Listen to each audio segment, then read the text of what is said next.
But before I drop that matter, let me tell you something. I have noticed something. When it's time to marry, a man has clocked 40. Oh, he's 42. Take your seat. He has clocked 40.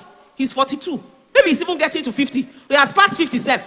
And then they say marry. And he's going and carrying his 2 legs and looking for 16-year-old girl. 18-year-old girl. 20 years old girl. Mind yourself. Wait a minute. Those that are 40 something like yourself, who are you living there for? I wonder. Go for your age mates. Nothing is as annoying as that. Very annoying. Very annoying. You see somebody quarter to 50. He said, praise the Lord. I have finally found a wife to marry. Let me tell you a story.